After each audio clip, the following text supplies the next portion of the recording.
அரசியல் ரீதியாக நிச்சயமாக ஆளும் கட்சியாக இருக்கக்கூடிய திமுகவினுடைய கொள்கைகளையும் அவர்களுடைய கொள்கைகள் அவர்களுடைய செயல்பாடுகளை தான் அந்த உரையில சொல்லியிருப்பாங்க. அந்த உரையை நான் ஏன் வாசிக்கணும் அப்படிங்கிற ரீதியாக அதை புறக்கணிப்பதற்காகத்தான் நிச்சயமாக ஆளுநர் ரவி அவர்கள் முதல்ல வெளியே இருக்கணும் அப்படிங்கிறது எல்லாத்துக்குமே புரியுது.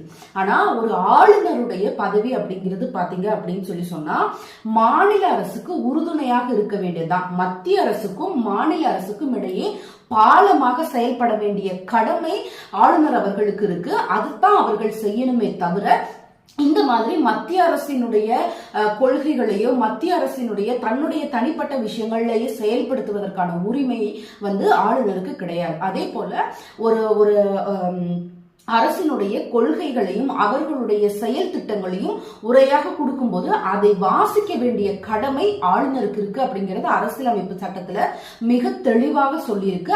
அது அவருக்கு பர்சனலாக தனிப்பட்ட விதத்துல பிடிச்சிருக்கோ இல்லையோ ஆளுநர் அரசியல் செய்வதற்காக எந்த மாநிலத்திலும் இருப்பவர் இல்லை. ஆளுநருக்கு அந்த உரையை படிப்பதற்கு மட்டும்தான் ஆளுநருக்கு உரிமை இருக்கு. அது தொடர்பான கேள்விகளை கேட்பதற்கு யாருக்கு உரிமை இருக்கு அப்படின்னு பாத்தீங்கன்னா அந்த சட்டமன்றத்தில் இருக்கக்கூடிய உறுப்பினர்களுக்கு தான் இருக்கு.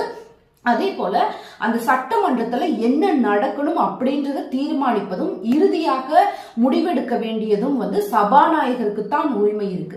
இங்க ஆளுநர் அப்படிங்கிறவங்க பாத்தீங்க அப்படின்னு சொன்னா நான் முன்னாடியே சொன்னது போல அவங்க மத்திய அரசுக்கும் மாநில அரசுக்கும் ஒரு பாலமாக இருக்க வேண்டியவங்க தான் தவிர இந்த மாதிரியான செயல்பாடுகள்ல ஈடுபட வேண்டிய அவசியம் இல்லை அப்படிங்கிறது தான்.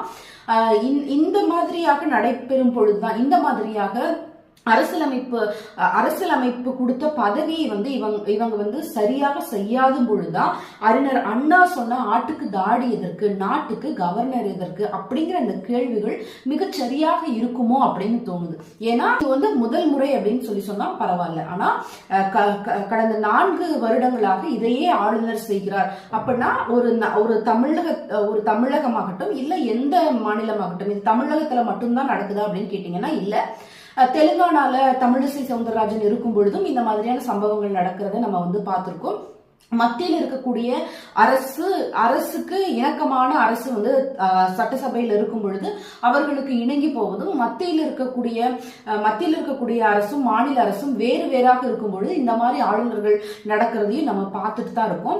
ஆனா சட்டசபை அப்படிங்கிறது மாநில அரசினுடைய இல்ல மக்கள் யாருக்கு ஓட்டு போட்டிருக்காங்களோ அவங்க பேசக்கூடிய ஒரு சபை. அந்த சபையினுடைய நேரத்தை வீணடிக்காத மாதிரி அதனுடைய